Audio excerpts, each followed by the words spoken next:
오늘 이 시간 하나님께서 우리에게 주시는 말씀은 신약 마태복음 1장 18절에서부터 25절까지의 말씀입니다. 제가 봉독할 때에 살아계신 하나님 아버지의 음성을 다 들으실 수 있기를 소원합니다.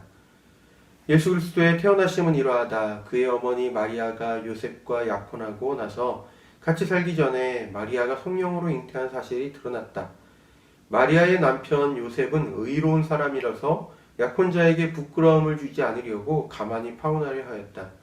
요셉이 이렇게 생각하고 있는데 주님의 천사가 그에게 나타나서 말하였다. 다윗의 자손 요셉아, 두려워하지 말고 마리아를 네 아내로 맞아들여라. 그 태중에 있는 아기는 성령으로 말미암은 것이다. 마리아가 아들을 낳을 것이니 너는 그 이름을 예수라고 하여라. 그가 자기 백성을 그들의 죄에서 구원하실 것이다.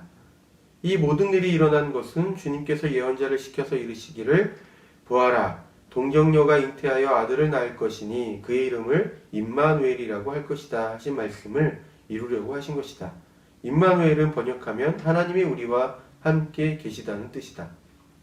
요셉은 잠에서 깨어 일어나서 주님의 천사가 말한 대로 마리아를 아내로 맞아들였다.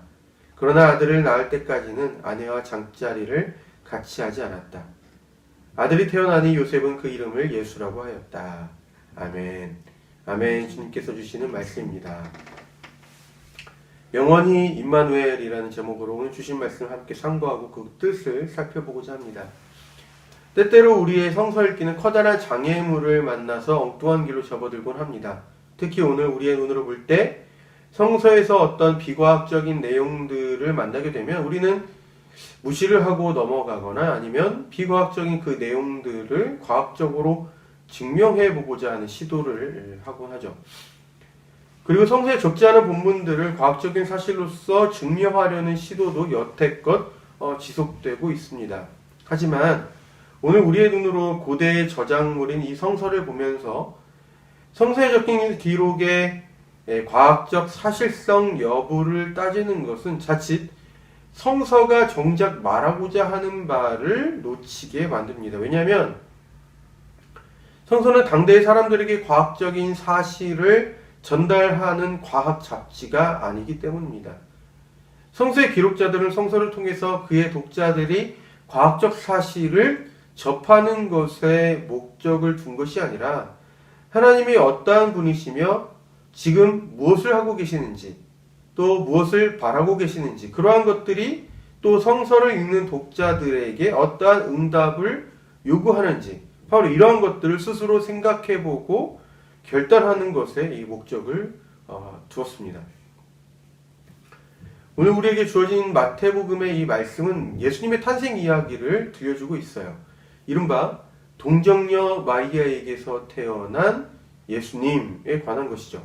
그렇다면 우리는 2000여 년 전에 저자인 이 마태가 그의 독자들에게 전하고자 했던 메시지, 또 그것이 오늘의 우리에게 무엇을 깨닫게 하고 어떠한 응답을 요구하는지에 관해서 우리의 온 마음을 열고 들어야 할 것입니다. 하지만 처녀인 마리아가 어떻게 해서 임신하게 되었는가 하는 생물학적인 관점에 사로잡히게 되면 우리는 그때부터 저자가 전혀 의도하지도 않았고 본문 말씀 또한 관심을 갖지 않았던 것에 우리의 시간을 허비하게 될 것입니다.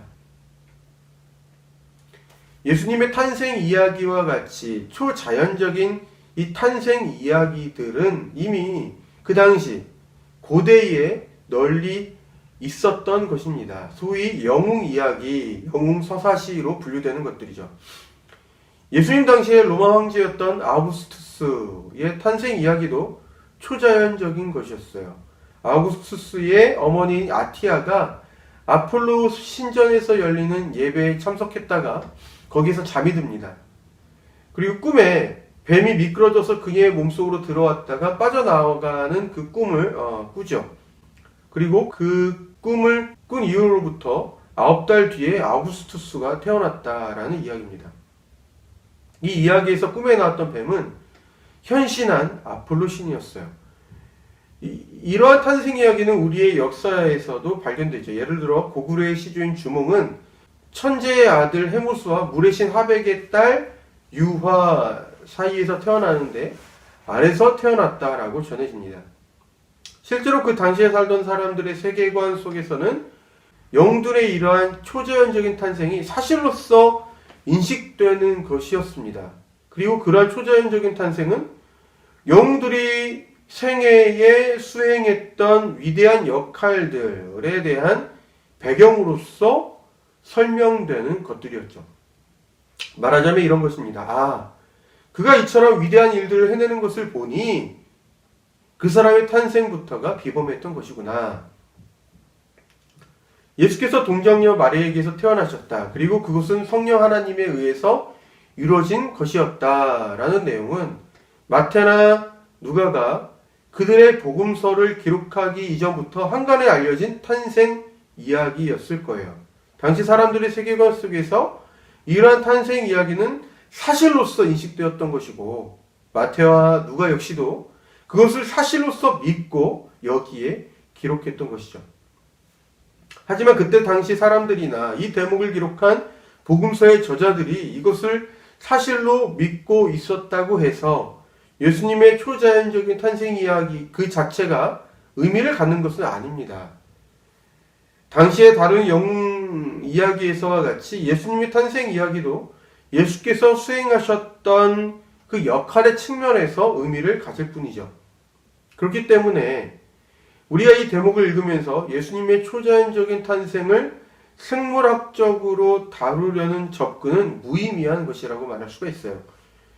예수님의 탄생 이야기를 믿고 있던 당시 사람들이나 복음서의 저자들은 예수님의 초자연적인 탄생 이야기 그 자체가 아니라 초자연적인 탄생을 하신 그 예수께서 수행하셨던 역할, 그분의 정체성, 바로 이것에 관심을 가졌기 때문입니다. 그리고 본문 말씀에서 그것을 일러줍니다. 예수께서 행하실 역할은 자기의 백성을 그들의 죄에서 구원하시는 것이었다는 말이죠. 본문 말씀 21절에 이렇게 기록되어 있습니다. 마리아가 아들을 낳을 것이니 너는 그 이름을 예수라고 하여라. 그가 자기 백성을 그들의 죄에서 구원하실 것이다. 천사가 가르쳐준 이름은 당시에 흔한 유대 남자아이의 이름이었어요. 그런데 예수님의 이름이 당시에 평범한 이름이었다라는 것에서 어떤 의미를 발견할 수 있습니다.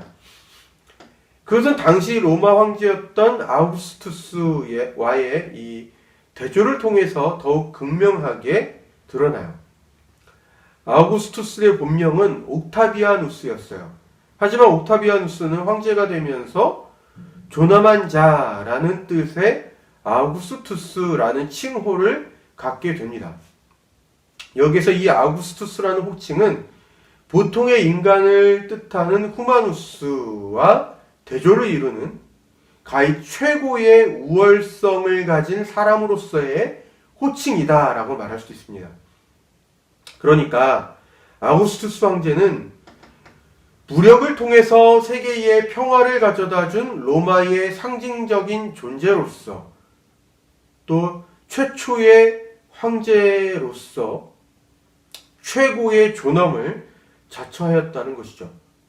반면에 하나님의 자비로 하나님의 평화를 이루는 길을 열어주셨던 이 예수님의 이름은 당시 일반 유대인 남자아이에게서 흔하게 볼 수 있는 이름이었습니다.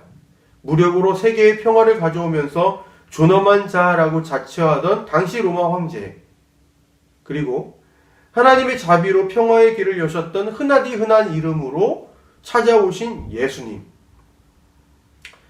이 대목만 봐도 우리는 예수님의 길이, 그리고 결국 우리가 따라가야 하는 길이 어떠한 길인지를 대충 짐작할 수 있는 것이죠. 다시 본문 말씀으로 돌아오겠습니다. 예수라는 이름은 히브리어 여호수아의 헬라식, 그리스식 표현이었어요. 그 뜻은 구원하다라는 뜻입니다. 아마도 당시에 이런 이름이 유대 남자아이에게서 흔했다라는 것은 어찌 보면 하나님의 구원을 간절하게 기다리는 마음이 그 시대를 살아가는 유대인들에게 있었다라는 것을 보여주는 것 같습니다. 아무튼 예수께서 그분의 백성을 그들의 죄에서 구원하실 것이라는 이 21절의 말씀은 그 말씀을 듣는 유대인들에게 아주 익숙한 장면을 회상하게 해요.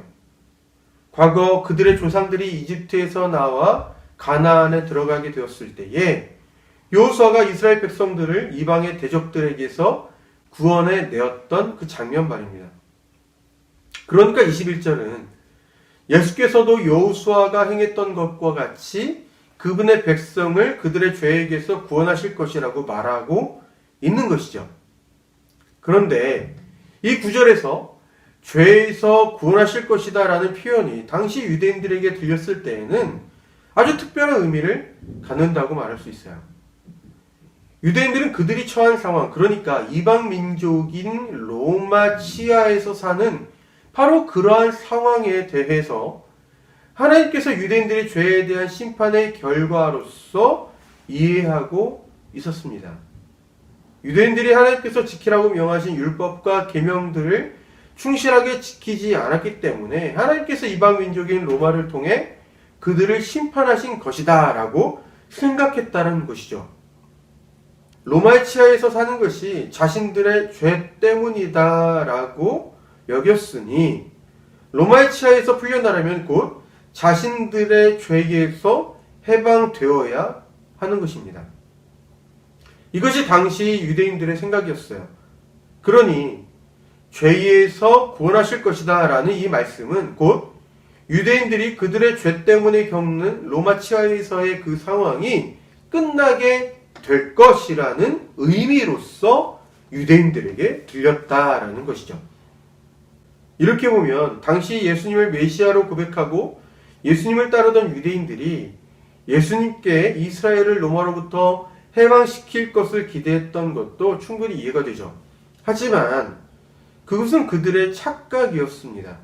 마태가 예수님에게서 목격했던 것에 의하면 우선 그분의 백성이라는 대상이 이스라엘 민족에 한정되어 있지 않았다라는 것, 그리고 그분께서 행하신 사역의 목적이 이스라엘이라는 한 민족을 로마로부터 해방시키는, 단순히 어떤 한 민족을 해방시키는 것에 있는 것이 아니라 인간의 근본적인 부분, 이를테면 인간이 하나님께서 창조하신 그 본래적 인간으로서 인간답게 살아내지 못하도록 만드는 근본적인 요인으로서의 죄로부터의 해방에 있었다라는 것임을 알 수 있기 때문입니다. 저자인 마태는 예수님에게서 구약의 예언이 성취되었다라는 것을 말하고자 했어요. 본문 말씀 23절은 이사야서 7장 14절에 기록된 내용이 바로 이 예수님에게서 이루어졌다고 기록하는 것인데, 마태가 여기서 구약의 말씀을 인용하는 것은 처녀에게서 태어난 예수님이 바로 구약의 이사야서에서 예언된 그분이라는 것을 유대인 독자들이 인식하도록 하기 위함입니다. 하지만 유대인들이 단순히 예수님에 대해서 구약의 예언이 성취된 것으로 인식하는 것보다 더 중요한 메시지가 여기에 담겨 있어요. 그것이 바로 임마누엘이라는 단어입니다. 이것은 하나님께서 우리와 함께 계신다는 뜻이에요. 앞에서도 언급했지만 당시 유대인들은 그들이 이방 민족의 지배하에서 사는 이유를 그들의 죄에 대한 하나님의 심판의 결과로 이해하고 있었어요. 이것은 다른 말로 하나님께서 그들을 버리셨다라거나 그들을 떠나셨다라는 식으로도 얼마든지 이해될 수 있는 것이죠. 이유가 있습니다. 유대인들의 생각 속에는 깨끗한 것이 더러운 것과 함께 있을 수가 없고 거룩한 것이 속된 것과 함께 있을 수 없기 때문입니다. 왜냐하면 그것이 곧 그들이 배우고 알고 있는 구약 성서의 사상 가운데 하나이기 때문에 그래요. 아니, 정확하게 말하면 그들이 구약 성서의 말씀을 그런 식으로 읽어왔기 때문이죠. 예를 들어서 이사야서 6장 5절에 보면 예언자 이사야가 하나님의 천상회의를 참관했을 때에 자기가 죽게 되었다라고 탄식을 하게 되는데, 그렇게 말한 이유가 하나님은 거룩한 분인데 부정한 자신이 그분과 한 자리에 있으니 그렇게 된 것이다 라고 생각했기 때문입니다. 이사야조차도 거룩하신 하나님께서는 거룩한 곳에서만 거룩한 사람들하고만 계신다고 생각했음을 보여주는 대목이죠. 그러니 하나님께서 우리와 함께 계신다라는 임마누엘의 의미가 유대인들의 통념을 뒤흔드는 것입니다. 거룩한 하나님께서 죄를 지어 그 대가를 치르고 있는 부정한 자신들과 함께 계신다고 하는 말이기 때문이죠. 거룩하신 하나님께서 죄인들이 자신들과 함께 계신다라는 것은 그것을 다른 측면에서 보면 이제껏 하나님의 구원은 오로지 그분께 선택받은 민족인 유대인 자신들에게만 해당되는 것이지 부정한 저 이방 민족들에게는 해당 사항이 아니라고 여겼던 그 생각도 틀린 것임을 말하는 것입니다. 거룩하신 하나님께서 죄인들인 우리들과 함께 계신다면 우리가 부정하다고 여겼던 저 이방 민족들에게도 하나님의 구원이 해당된다라는 말인 것이죠. 이것은 다수가 유대인으로 구성되어 있었던 마태 공동체에게 있어서 이방 민족에게도 복음을 전파하는 일이 옳은 것이라는 생각을 갖게 해주었을 거예요. 하나님께서 우리와 함께 계신다라는 임마누엘의 메시지는 예수님의 탄생 이야기에서도 거론되지만 예수께서 부활하시고 제자들에게 나타나셔서 말씀하시는 대목에서도 거론되는 것입니다. 마태복음 28장 20절에는 이렇게 기록되어 있어요. 내가 너희에게 명령한 모든 것을 그들에게 가르쳐 지키게 하여라. 봐라. 내가 세상 끝날까지 항상 너희와 함께 있을 것이다. 이 구절에서 예수님이 제자들에게 말씀하실 때 세상 끝날까지라고 말씀하신 것으로 봐서 예수님은 육신을 입고 인간들 사이에서 사셨을 때만이 아니라 그분이 승천하시고 장차 다시 오실 때까지도 제자들과 함께 하실 것이라는 말씀을 하신 것임을 알게 되죠. 그렇다면 예수님의 이 말씀은 비단 예수님께로부터 이 말씀을 들었을 제자들뿐 아니라 이 구절을 마태복음에 기록했던 마태 그리고 오늘 우리의 시대에서도 유효한 말씀이 됩니다. 왜냐하면 아직 세상의 끝날이 오지 않았기 때문이죠. 세상의 끝날까지 주님께서 함께 계신다라는 것은 마태와 그의 공동체만이 아니라 오늘의 우리에게도 중요합니다. 이것은 우리에게는 언제나 든든한 응원군이 있다는 말과도 같아요. 주님께서 우리에게 기대하시는 바를 우리가 변함없이 살아낼 수 있게 하는 응원군 말이죠. 이제 정리하면서 말씀을 맺겠습니다. 오늘 우리에게 주어진 성서 말씀은 예수님이 어떠한 역할을 수행하는 분인가를 그분의 탄생 이야기를 통해서 들려줍니다. 그것은 하나님의 형상을 따라 지어진 인간이 그 본래적 인간으로서의 삶을 살아내지 못하게 만드는 모든 근본적인 요인으로서의 죄로부터 인간을 해방시키는 것이었어요. 이러한 예수님의 구원 사역은 유대인들이 기존에 믿고 있던 대로 로마로부터 이스라엘이 독립하는 것이라거나 어떤 특정 민족의 정치적인 구원에 한정된 것이 아니었습니다. 그것은 모든 인간들에게 해당되는 아주 근본적인 것이었어요. 뿐만 아니라 오늘 성서 말씀은 거룩하신 하나님이 죄인들 가운데 함께 계신다라는 것을 들려줍니다. 그것은 우리가 배척하는 사람들, 악한 사람들에게는 하나님의 심판이 있을지언정 구원의 빛이 향하지 않는다는 우리의 편견을 뒤흔들어 깨어버립니다. 하나님의 자비에는 경계도, 이념도, 민족도 그 어떠한 것도 장애가 되지 않는다는 것이죠. 그렇다면 그와 같은 자비의 은총을 입은 우리도 그러한 자비의 열매를 드러낼 것을 요구받고 있음을 알게 됩니다. 마지막으로 성서 말씀은 끝날까지 우리와 함께 하신 주님의 약속을 들려줍니다. 우리는 주님께서 다시 오시는 그 끝날까지 결코 혼자가 아닙니다. 주님은 우리에게 기대하시는 삶을 우리가 살아낼 수 있도록 우리를 위하여 중보하시며 우리와 함께 하십니다. 이 말씀을 통해서 깨닫게 된 만큼 이번 한 주간의 삶을 살아낼 수 있는 주님의 은총과 위로가 우리에게 있기를 빕니다. 기도하겠습니다. 주님, 저희 안에 본래적 인간으로서 살지 못하게 하는 모든 요인들을 발견하게 하시고 생생하게 그것들과 싸워서 이겨낼 수 있도록 지혜와 믿음을 더하여 주십시오. 주님, 죄는 주님의 사랑은 그것을 받을 자격이 있는 사람에게만 해당되는 줄 알았습니다. 하지만 주님의 사랑은 저희가 손가락질하고 욕하는 사람을 향해서도 향해 있음을 깨닫게 됩니다. 그 사랑으로 저희 안에 다른 사람들을 향한 편견과 배제의식을 덮어주십시오. 저희도 그런 사랑을 행하는 자로서 살아갈 수 있도록 인도하여 주십시오. 언제나 어디에서나 저희가 하나님의 사람답게 살아갈 수 있도록 동행하시는 예수님의 이름으로 기도합니다. 아멘.